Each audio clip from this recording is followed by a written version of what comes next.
आज गोपीचंद पडळकरांना अजितदादा नकोसे झालेत की काय असा सवाल उपस्थित होतोय। कारण अहिल्यादेवी जयंतीचं निमंत्रण अजितदादांना नाही, फडणवीस शिंदेंना पायघड्या, दादांना मात्र नकार घंटा देण्यात आली आहे। पडळकरांच्या मनात वैमनस्याचा काटा अजूनही आहे का असा सवाल उपस्थित होतोय। कारण उपमुख्यमंत्री अजित पवार आणि गोपीचंद पडळकर यांच्यातला राजकीय वाद अजूनही मिटलेला नाही।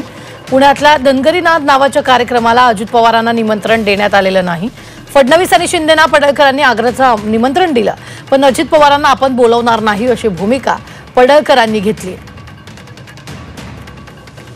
पाहूयात या संदर्भातला एक स्पेशल रिपोर्ट।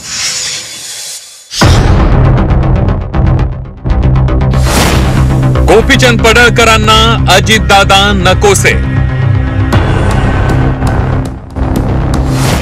अहिल्यादेवी जयंतीचं निमंत्रण अजितदादांना नाही। फडणवीस शिंदेंना पायघड्या, अजितदादांना नकार घंटा।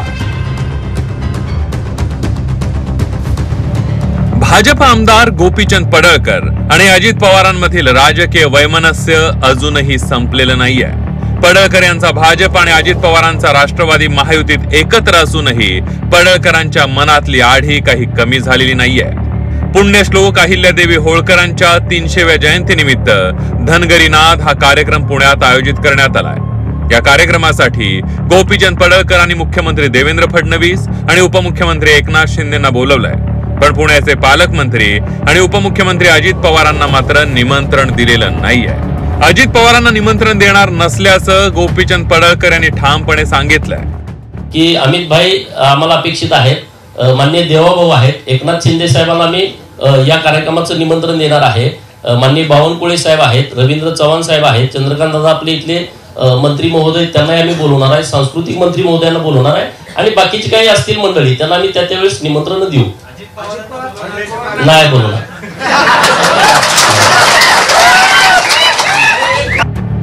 धनगरीनाथ हा कार्यक्रम शासकीय नाही, त्यामुळे धनगर समाजाच्या भावनेनुसार मान्यवरांना निमंत्रण दिल्याचा दावा पडळकरांनी केला।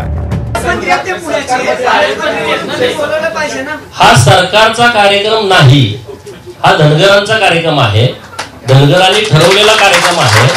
सरकारचं कुठलंही मदत घेऊन हा आम्ही कार्यक्रम करत नाही, हा पूर्ण धनगर समाजाचा कार्यक्रम। अजित पवारांना न बोलवण्याचं कारण अरे तो बघा एक रचनात्मक आम्ही कार्यक्रम करायला लागलोय, हा पार्ट किरकोळ आहे, तो विषय तुम्ही प्लीज विचारू नका, हा काय राजकीय आपला विषय नाही।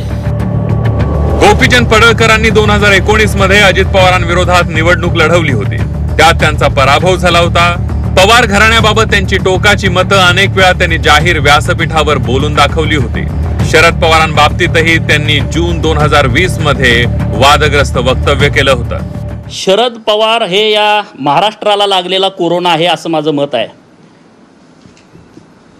कारण गेल्या अनेक वर्षापासून या महाराष्ट्राचं नेतृत्व ते करतायत आणि राज्यातल्या बहुजनांच्या वरती अत्याचार करण्याची भूमिका त्यांची कायम राहिलेली आहे आणि ते पुढेही चालू ठेवतील।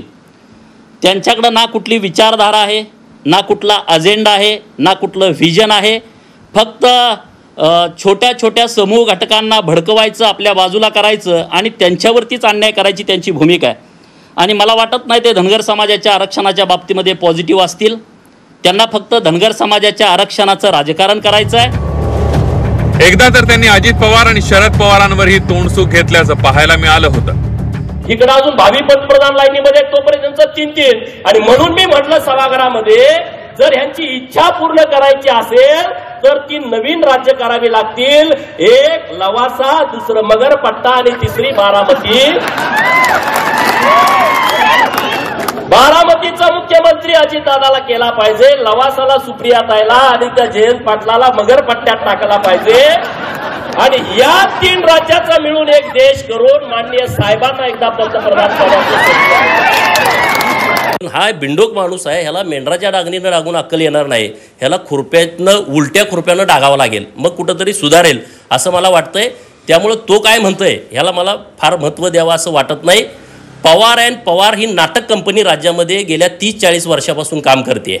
शरद पवार ह्याचं सगळं स्क्रिप्ट लिहिणं, ह्याचे निर्माते आहेत, कुणी पुढे यायचं, अजित पवारांनी कधी यायचं, रोहित पवारांनी कधी यायचं, मुलीनं कधी यायचं, हे सगळं नाटक कंपनी एकदा आपल्याला पूर्णतः बंद पाडावी लागेल आणि त्यासाठी आता आम्ही राज्यभर काम करतो. अजित पवारांना न दिलेल्या निमंत्रणावरून राष्ट्रवादीनंही जशास तसं उत्तर दिलंय. गोपीचंद पडळकराला माहिती आहे अजितदादा बोलवलं तरी त्याच्या कार्यक्रमाला जाणार नाहीत, कारण गोपीचंद पडळकरांचं किती प्रेम आहे हे आम्हाला माहित आहे. त्याच्यामुळं त्या कार्यक्रमाला जायचं नाही जायचं, बोलवायचं नाही बोलवायचं हा गोपीचंद पडळकरांचा स्वतःचा त्यांचा अधिकार आहे. त्यांनी बोलवावं नाही बोलवावं, परंतु अजितदादा हे एक मोठे नेते आहेत. अजितदादा सर्व समाज घटकासाठी काम करतायत.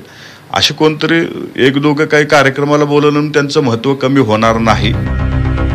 भाजपनं अजित पवारांसोबतच्या राजकीय वैमनस्याला तिलांजली दिली आहे, पण गोपीचंद पडळकर यांनी मात्र पवारांसोबतचं वैमनस्य कायम ठेवलंय. त्यामुळे एकाच महायुतीतल्या दोन नेत्यांमधील वैमनस्य किती काळ राहणार याची चर्चा या निमंत्रणाच्या निमित्तानं सुरू झाली आहे. पुण्याहून चंद्रकांत फुंदेसह मनोज कुलकर्णी, झी 24 तास, मुंबई.